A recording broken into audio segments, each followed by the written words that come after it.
Hi, എല്ലാവർക്കും നമസ്കാരം. ലോകത്തിലെ ഏറ്റവും ഭീകരമായ രോഗങ്ങളിലൊന്ന്, പക്ഷേ അതേസമയം തന്നെ 100% നമുക്ക് തടയാൻ പറ്റുന്നൊരു അസുഖം. ഇതിനെക്കുറിച്ചാണ് നമ്മൾ ഇന്ന് സംസാരിക്കാൻ പോകുന്നത്. ഒരു വിരോധാഭാസം പോലെ തോന്നുന്നുണ്ടല്ലേ? നമുക്കിതിലേക്ക് കടക്കാം. അപ്പം ഞാൻ നിങ്ങളോടൊരു ചോദ്യം ചോദിക്കട്ടെ. മനുഷ്യൻ കണ്ടുപിടിച്ചിട്ടുള്ളതിൽ വെച്ച് ഏറ്റവും മാരകമായ, ഏറ്റവും ഡെഡ്ലി ആയിട്ടുള്ള പകർച്ചവ്യാധി ഏതാണെന്നറിയാമോ? ഒന്ന് ആലോചിച്ച് നോക്കിക്കേ. നിങ്ങളൊരു പക്ഷേ പല ഉത്തരങ്ങളും മനസ്സിൽ വിചാരിക്കുന്നുണ്ടാവും, അല്ലേ?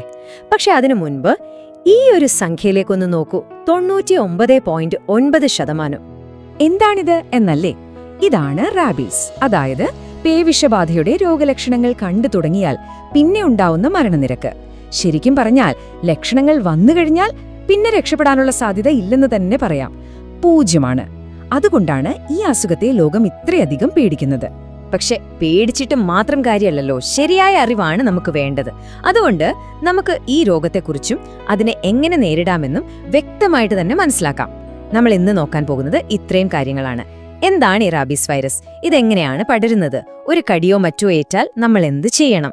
പിന്നെ ഇതിന്റെ ജീവൻ രക്ഷാ വാക്സിനെ പറ്റി, അവസാനം റാബീസ് ഇല്ലാത്തൊരു ലോകം നമുക്ക് എങ്ങനെ ഉണ്ടാക്കിയെടുക്കാം എന്നതിനെക്കുറിച്ചും സംസാരിക്കും.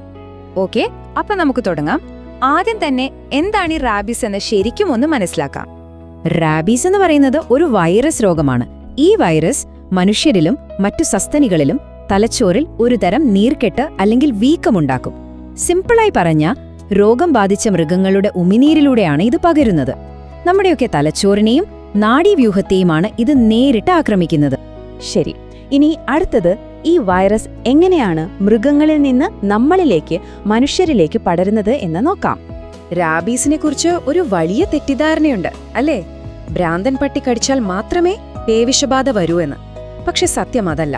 രോഗബാധയുള്ള ഏതൊരു സസ്തനിക്കും, അത് പട്ടി മാത്രമല്ല, ഒരു കടിയിലൂടെയോ ഒരു ചെറിയ മാന്തലിലൂടെയോ പോലും ഈ രോഗം നമ്മളിലേക്ക് പകർത്താൻ സാധിക്കും. അപ്പൊ ഞാൻ പറഞ്ഞല്ലോ, നായ്ക്കള് മാത്രമല്ല വാഹകരെന്ന്. ഈ ലിസ്റ്റ് ഒന്ന് നോക്കിക്കേ. നായ്ക്കൾ, വവ്വാലുകൾ, പൂച്ചകൾ, കുരങ്ങന്മാർ, റാക്കൂണുകൾ, ഇങ്ങനെ ഒരുപാട് മൃഗങ്ങളിലൂടെ ഇത് പടരാം. അതുകൊണ്ട് അപകടം നായ്ക്കളിൽ നിന്ന് മാത്രമല്ല എന്ന് നമ്മൾ എപ്പോഴും ഓർക്കണം. ഇനി നമ്മൾ സംസാരിക്കാൻ പോകുന്നത് ഏറ്റവും പ്രധാനപ്പെട്ട, ഏറ്റവും ക്രിട്ടിക്കലായ ഒരു കാര്യത്തെക്കുറിച്ചാണ്. ഒരു മൃഗത്തിൽ നിന്ന് കടിയോ മാന്തലോ ഏറ്റാൽ ആ നിമിഷം നമ്മൾ എന്താണ് ചെയ്യേണ്ടത്? ഈ 3 കാര്യങ്ങൾ മറക്കാതെ ശ്രദ്ധിക്കുക. ജീവൻ രക്ഷിക്കാൻ പോകുന്ന കാര്യങ്ങളാണ്. 1. മുറിവേറ്റ ഭാഗം സോപ്പും വെള്ളവും ഉപയോഗിച്ച് ടാപ്പ് തുറന്നു വെച്ച് ആ ഒഴുകുന്ന വെള്ളത്തിൽ ഒരു 15 മിനിറ്റെങ്കിലും നന്നായി കഴുകണം. 2. അതിനുശേഷം അയോഡിൻ അല്ലെങ്കിൽ ആൽക്കഹോൾ പോലുള്ള ഒരു ആന്റിസെപ്റ്റിക് ആ മുറിവിൽ പുരട്ടുക. 3. ഏറ്റവും പ്രധാനം, ഒരു നിമിഷം പോലും വൈകരുത്. ഉടൻ തന്നെ ഒരു ഡോക്ടറെ പോയി കാണുക. വെറുതെ കാത്തിരിക്കരുത്. ഈ ഒരു കാര്യം എപ്പോഴും ഓർമ്മയിൽ വെക്കുക. രോഗലക്ഷണങ്ങൾ കണ്ടു തുടങ്ങിയാൽ പിന്നെ റാബീസിന് ചികിത്സയില്ല. പക്ഷേ ലക്ഷണങ്ങൾ വരുന്നതിന് മുൻപ് ഇത് 100% നമുക്ക് തടയാൻ സാധിക്കും. അതുകൊണ്ടാണ് ആ നിമിഷം തന്നെ ഡോക്ടറെ കാണുന്നത് ഇത്രയേറെ നിർണായകമാകുന്നത്. അപ്പോ എന്താണ് ഈ ചികിത്സ? ആധുനിക വൈദ്യശാസ്ത്രം നമുക്ക് തരുന്ന ആ ജീവൻ രക്ഷാ മാർഗം, ആ അത്ഭുത വാക്സിൻ, അതിനെക്കുറിച്ച് നമുക്ക് സംസാരിക്കാം. ഇതിന്റെ പേരാണ് പോസ്റ്റ് എക്സ്പോഷർ പ്രോഫിലാക്സിസ്, അല്ലെങ്കിൽ ചുരുക്കി പെപ്പ് എന്ന് പറയും. ഈ പേര് കേട്ട് പേടിക്കൊന്നും വേണ്ട, വളരെ ലളിതമാണ്.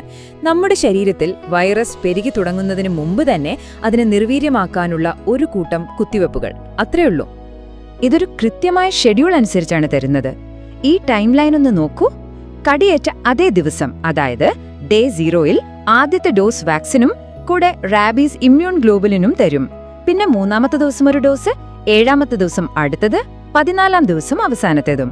ഇതൊരു പേടിക്കേണ്ട പ്രോസസ്സല്ല. കൃത്യമായി ഫോളോ ചെയ്താൽ നമ്മുടെ ജീവൻ രക്ഷിക്കാൻ കഴിയുന്ന വളരെ ഫലപ്രദമായൊരു വഴിയാണ്. ഇതുവരെ നമ്മൾ വ്യക്തിപരമായി എന്ത് ചെയ്യണം എന്നതിനെക്കുറിച്ചാണ് സംസാരിച്ചത്. ഇനി നമുക്ക് കുറച്ചുകൂടി വിശാലമായി ചിന്തിക്കാം. അതായത്, നമ്മുടെ സമൂഹത്തിൽ നിന്ന് തന്നെ റാബീസിനെ എങ്ങനെ തുടച്ചു നീക്കാം? റാബീസ് ഇല്ലാത്തൊരു ഭാവി ശരിക്കും സാധ്യമാണോ? നമുക്ക് നോക്കാം. ഇത് നമ്മുടെയെല്ലാം ഒരു കൂട്ടായ ഉത്തരവാദിത്വമാണ്. ഒരുമിച്ച് നിന്നാൽ നമുക്ക് ചെയ്യാൻ പറ്റുന്ന കുറേ കാര്യങ്ങളുണ്ട്. ഒന്നാമതായി, നമ്മുടെയെല്ലാം വളർത്തുമൃഗങ്ങൾക്ക് കൃത്യമായി വാക്സിനേഷൻ എടുക്കുക. അവയെ വന്യമൃഗങ്ങളുമായി സമ്പർക്കത്തിൽ വരാതെ നോക്കുക. പിന്നെ തെരുവിൽ കാണുന്നതോ പരിചയമില്ലാത്തതോ ആയ മൃഗങ്ങളെ പോയി തൊടാനോ പിടിക്കാനോ ശ്രമിക്കരുത്. ഏതെങ്കിലും മൃഗം വിചിത്രമായി പെരുമാറുന്നത് കണ്ടാൽ ഉടനെ തന്നെ ബന്ധപ്പെട്ട അധികാരികളെ അറിയിക്കുക. ഇങ്ങനെയുള്ള ചെറിയ ചെറിയ കാര്യങ്ങൾ മതി നമ്മുടെ സമൂഹത്തെ സുരക്ഷിതമാക്കാൻ.